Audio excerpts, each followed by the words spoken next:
ሰላም እንደምን አላችሁ ውድ ቤተሰቦች እንዴት ናችሁ? አሁን አንድ ነገር እያሰብኩ ነበርና አብዛኞቻችን ማለት ነው በተለይ ወጣቶች የሆኑ ሰዎች ማለት ነው ወጣቶች በሃያዎቹ በሰላሳዎቹ ምናምን ያለን ሰዎች ማለት ነው ብዙ ሰዓት የምንሸወደው ወይም ደግሞ አልስተካከልን የሚለው ወይም ደግሞ የውድቀታችን ምክንያት የሚሆነው ማለት ነው አስበን አርቀን የማሰብ አቅማችን በጣም የወረደ ስለሚሆን ይሄ ደግሞ ከየት መጣ ስንል አብዛኞቻችን የምንኖርበት አካባቢ የምንኖርበት ኢንቫይሮንመንት በጣም ዝቅ ያለ ኢንቫይሮንመንት ውስጥ ነው እየኖርን ያለ ነው እና በዛ ውስጥ ሆኖ ማሰብ ከፍ ያለ ነገር ማሰብ በጣም እየከበደን እሱን ስናስብ ደግሞ ክሬዚ ምናምን እየተባል ስለመጣንና እንደዛ ስለሆነ ኑሯችን ከፍ ብለን ማሰብ በጣም ከበደን ማለት ነው። እና በዚህ ቪዲዮ ልነግራቸው የምችለው ነገር ምንድነው ሰው የሚባለው ወይም ደግሞ የእድገታችን ምክንያት መሰረቱ ደግሞ ይሄ ነው ጋይስ።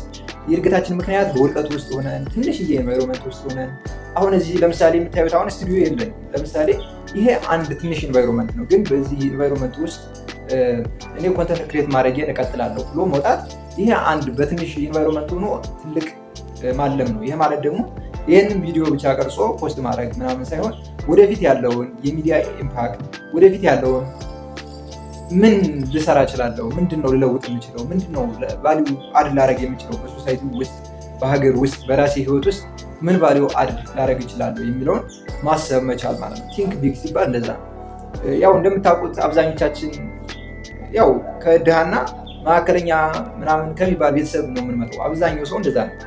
ሪላቲቭሊ ስለሚታይ ነው እንጂ ኦልሞስት ኦል ማለት ይቻላል እንደዛ ነው ኢትዮጵያ ውስጥና ግን እዚህ ጋር ነው አሁን ቁልፋችን ያለው ጋይስ። በእነዚህ ሲቹዌሽኖች ውስጥ በእነዚህ ኤንቫይሮንመንቶች ውስጥ ከፍ ብለን ማሰብ ስንጀምር ከፍታን ስናስብ ከፍ የማለት እድላችን ከፍ ይላል ማለት ነው። እንደዛ ካልሆነ ግን ልክ ኤንቫይሮንመንቱም ዝቅ ብሏል እኛም ዝቅ ብለን ካሰብን ነገር ተበላሸ፣ በቃ እኛም አንለወጥም፣ ለሰዎችም የሆነ ቫልዩ አድ የምናደርገው ነገር የለም ማለት ነው። እና እዚህ ጋር ሪማይንድ ላደርጋችሁ የፈለጉት ነገር ምንድነው ዌሬቨር ዩ አር ከረንትሊ ማለት ነው ያላችሁበት ቦታ ምንም ሲቹዌሽን ውስጥ ሆኑና ከፍ ብላችሁ ለማሰብ ሞክሩ። አይ ነው ይሄ ነገር ክሬዚ ሊመስል ይችላል መጀመሪያ ላይ።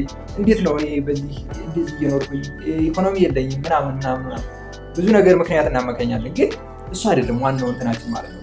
ኦፖርቹኒቲዎችን ግራብ ማድረግ የምንችለው ነገሮች ላይ መስራት የምንችለው ቅድሚያ ሀሳባችን ሲስተካከል ነው። ሀሳባችን ከተስተካከለ በኋላ ወደ አክሽን ስንገባ አይከብድንም ማለት ነው። እና ሀሳብን በቀላሉ ለማስተካከል ቀላል ላይሆን ይችላል። ሆነን ለመናገር አብዛኞቻችን ያለን ኢንቫይሮንመንት ቶክሲክ ነው በሚባል ደረጃ ከጓደኞቻችን ጋር ያለን ሪሌሽን ከሌላም ሰው ጋር ያለን ሪሌሽን በጣም ለእድገት የማይመች ሲያድግ መተረቢያ መሳቂያ ምናምን የሆነ ነገር ሲሞክር ሰው ሁሉም ሰው በቃ ሊስቅበት የሚሞክርበት ሀገር ላይ ኢንቫይሮንመንት ላይ ነው ያለነው አብዛኞቻችን። ግን ሰው የሚባለው ደግሞ በእነዚህ ሁኔታዎች እንኳን ውስጥ እያለፈ የፊውቸሩን እያሰበ የሚንቀሳቀስ ሰው ነው ማለት ነው። እና ምንም አይነት ቻሌንጅ ይኖርባችሁ ምንም አይነት ኢንቫይሮንመንት ውስጥ ሁኑ እና አስቡ። አትሊስት ሀሳባችሁን ካስተካከላችሁ በኋላ አክሽን በጣም ቀላል ነው ጋይስ። በጣም ይህንን እንደዚህ ማገጣጠም ነው። ከዛ በኋላ ኤቭሪቲንግ ቀላል ነው የሚሆነው። ሀሳባችን ግን ከፍ ብለን ማሰብ መቻል አለን። አሁን ባለን ኢንቫይሮንመንት ሊሚት መደረግ የለብንም። አሁን ባለን የገንዘብ መጠን ሊሚት መደረግ የለብንም። አሁን ባለን የእውቀት ደረጃ ሊሚት መደረግ የለብንም። ምክንያቱም እኛ ወደፊት እያደግን ነው የምንሄደው። አክቹዋሊ ብዙ ነገር እኮ እናውቃለን፣ ግን የሆነ ነገር ለመስራት በራሳችን ኮንፊደንሱም የለንም አቅሙም የለንም። የምናደርገው ራሱ አይመስለንም አብዛኞቻችን ማለት ነው። እና ይህንን ብሬክ ልናደርግ የምንችለው ደግሞ ጀስት ሀሳባችን አስተካክለን የሚጠበቅብንን ተግባር ማሲቭሊ መስራት። አክሽን ነው እዚህ ጋር ታውት ተስተካክሎ አክሽን ካልተወሰደ ደግሞ ምንም ነገር የለውም። ስለዚህ ሀሳባችን እናስተካክል የመጀመሪያው ቀዳሚው ነገር ነው። ደን አክሽን ላይ ፎከስ ነው። አክሽንን በደንብ ለመተግበር ስኬጁል ሆነን ብንሰራ በጣም ይዋጣልናል። በጣም ብዙ ነገር እንሰራለን፣ ብዙ ለውጦችን ማምጣት እንችላለን ብዬ አስባለሁ። አይ ነው ይሄንን ለማድረግ ስትሞክሩ በቃ በዛም የሆነ እንትን የሚላችሁ ነገር አለ፣ ግን ታልፉታላችሁ። የምሬ ነው የምላችሁ። መጸለይ ያስፈልጋል እንድታልፉ ስላችሁ በእኛ አቅም ሳይሆን ፈጣሪ ስለሚችል ነው የምናልፈው እንጂ እኛ አቅም ኑሮን ምናምን አይደለም። እንደምታዩት ብዙ ኢንፍሉዌንሰሮች አሉ እንደ ወርልድ ኢትዮጵያ ውስጥ ይበን አሉ። እነዚያ ኢንፍሉዌንሰሮች የሆነ ሰዓት ክሽክሽ አድርጎ የሚመታቸው ቻሌንጅ ውስጥ ገብቶ ነበር፣ ግን ይህም ሁሉ ያለፉትም በቃ ስለሚቻል ነው። እና እኛም እንችላለን፣ እኛም ማለፍ እንችላለን ማለት ነው። ሀሳባችን ለማስተካከል እንጣር፣ እሱን እናስተካከል፣ ደን ወደ ተግባር እንግባ። በመካከል ቻሌንጅ አለ። ቻሌንጆችን መጀመሪያም ከመምጣታቸው በፊት ከመጡም በኋላ ደግሞ በሰላም እንዲለቀቁ እንዲፋቱን ጸሎት ያስፈልጋል። ጸሎት እናድርግ። ጸሎት እያደረጋችሁ የምትሰሩትን ስሩ። ከፍ ለማለት ሞክሩ። ይሄ በልቶ ማደር ዝም ብሎ እንደዛ ነገር ተራ ህዝብ ሆኖ መኖር ከባድ ነገር ነው ጋይስ በዚህ ሰዓት በተለይ ማለት ነው። እና ከፍ ብላችሁ ለማሰብ ስትሞክሩ ኦፖርቹኒቲ ማግኘት ትችላላችሁ። ኢቨን ይሄ የሆነ ደካማ ነገሮችን ምንም ኬር አታደርጓቸውም እና እነሱ እናንተን ኢምፓክት አያደርጓችሁም። እናንተን አፌክት ስለማያደርጓችሁ እናንተ ስራችሁን በስትክክል መስራት ትችላላችሁ ማለት ነው። እና ሀሳባችሁን አስተካክሉ፣ ወደ ተግባር ግቡ።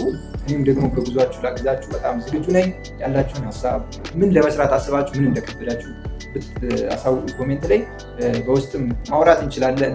እንዲሁም ደግሞ በቪዲዮ መልክ እያዘጋጀው ላግዛችሁ ዝግጁ ነኝ ማለት ነው። ከፍ በሉ ጋይስ፣ ከፍ በሉ። ከፍ ማለት ይገባችኋል፣ ይገባናል። ከፍ ማለት እንደዚህ መሬት ለመሬት እንድንኖር ብቻ እንደዚህ እንድንኖር ብቻ አይደለም የተፈጠርነው እና ብዙ የምንሰራው አለ። በተለይ ወጣት ስትሆኑ ብዙ ኃላፊነት አለብን፣ ብዙ ሸክም አለብን። ብዙ ይህች ሀገር ሸክም የተባሉ ነገሮች ሁሉ የኛ ሁሉ ሸክሞች ናቸው እና እነሱን ነገሮች ለመስራት እነሱን ነገሮች ለማስተካከል አሁን ነው ጊዜው። ደግሞ አሁን ነው። ኤርሊ ቲዮኒ ያላችሁ፣ ሌት ቲዮኒ ያላችሁ፣ ኤርሊ ሰርቲ ያላችሁ የትም ሆኑ ብቻ ባላችሁ ሁኔታ፣ ባላችሁ ኢንቫይሮንመንት፣ ባላችሁ አክሰስ፣ ባላችሁ የእውቀት ልክ ተንቀሳቀሱ እና የሆነ ነገር ለመሞከር የሆነ ነገር ለማድረግ ሞክሩ። የሚሆነውን ታያላችሁ። እኔ አልነግራችሁም። በራሳችሁ ላይ ኤክስፐሪመንቱን ስሩት። የሚለወጠውን ያለውን ደስታ ያለውን ሳቲስፋክሽን ያለውን ሰላም ሰው ስታግዙ ምን ያክል ሳቲስፋይ እንደምትሆኑ ምን ያክል ደግሞ ስራ ለመስራት ቪዲዮ ለመቅረጽ ምን ያክል ፑሽ እንደሚያደርጋችሁ እናንተ ትወጣላችሁ ማለት ነው እና ልክ መጀመሪያ ሀሳባችን ከዛ ቀጥለን ተግባራችን እናስተካክል። ዘን የሚመጣውን ፍሩት አብረን እንበላለን። ሀሳባችሁን ኮሜንት ላይ ብጽፉልኝ ልመለስበት እችላለሁኝ። ላግዛችሁ እኔ በጣም ዝግጁ ነኝ። እናንተ ብቻ የምትሄዱበትን ቆም ብላችሁ ስቡ። ቻለንጅ አትስቡ ጋይስ። ቻለንጅ እንደው ድሮም ነበረ አሁንም አለ፣ ይቀጥላል እስከ መጨረሻው እየተባዛ ነው እንዲሁም የሚመጣ። ግን ቻለንጁን አትሊስት አታስቡ ማለት ሳይሆን ኢምፓክት እያደረገን እንደሆነ እናውቃለን። በሂደታችን በጉዟችን ውስጥ ኢምፓክት ያደረገናል። ግን እሱን በማሰብ የምናመጣው ለውጥ ስለሌለ የምንቀይረው ህይወት ስለሌለ እሱን ማሰብ ትተን ፖዚቲቭን ቀናውን መልካሙን ነገር አስበን ደን ወደ ተግባር በዛ በጎ ነገር ላይ ተንቀሳቅሰን ብዙ ነገሮች ነው የምነግራችሁ ጋይስ። ብዙ ነገር ነው የሚቀየረው በህይወታችሁ። አይታችሁ የማታውቁት ደስታ መፍሰስ ይጀምራል። ወደ ህይወታችሁ በጣም ፒስ ይመጣል። ደስታ ብቻ ደስ የሚል ስሜት ይመጣል እና በእርግጠኝነት ደግሞ ይህንን እንደምታደርጉ አምናለሁ። ይህ የሚሆነው አሁኑኑ ራሳችሁን ሎኪን አድርጋችሁ ቲንክ አባውት ዋት ዩ ሃቭ ስላላችሁ ነገር አስቡ። ደን መስራት የምትፈልጉትን ያላችሁትን ነገር በትንሿም ቢሆን ጀምሩ ጋይስ። ይኸው መጽሐፍ ግራብ አድርጋችሁ አንዷን ፔጅ ልታነቡ ትችላላችሁ እና እቺ አንድ ፔጅ ባይዘ አንድ ቪዲዮ የሰው ልጅ ሊለውጠው ይችላል። አንድ መጽሐፍ ገጽ የሰው ልጅ ሙሉ ህይወቱን ለምናምን ሰው እንዲተርፍ አድርጎ ሊቀይረው ይችላል እና በትንሿ ጀምሩ። እንቅስቃሴ ስፖርት መስራት ከጀመራችሁ አትሊስት የሆነ ዶርማችሁ ቤታችሁ ሊሆናችሁ የሆነ ጀምሩ። ገመድ ነገር አዘጋጅታችሁ መዝለል፣ ፑሻፕ ምናምን ያለውን ነገር ባላችሁ ነገር ጀምሩ። እንደዚህ ኮንተንት ክሬት ማድረግ ከሆነ ባላችሁ ስልክ የለኝም አይፎን የለኝም አትበሉ ጋይስ። ማይክ የለኝም አትበሉ። ብዙ ነገር የለኝም ስቱዲዮ የለኝም አትበሉ። ባላችሁ ነገር ለመንቀሳቀስ ሞክሩ። አም ሹር ብዙ ነገሮች እንደሚቀየሩ፣ ብዙ ነገሮች በደስታ ሰላም ያለው ብቻ እንደሚሆን ህይወታችን ተስፋ አድርጋለሁ። ይሄ የሚሆነው ከፈጣሪ እርዳታ ጋር እኛ ሀሳባችን አስተካክለን የተወሰነች ነገር መስራት ስንጀምር ነው እና ወደ ስራ ግቡ አሁን ማለት ነው። ሲዩ ጋይስ። ሀሳባችሁን ኮሜንት ላይ አድርጉ። እንገናኛለን ቀጣይ።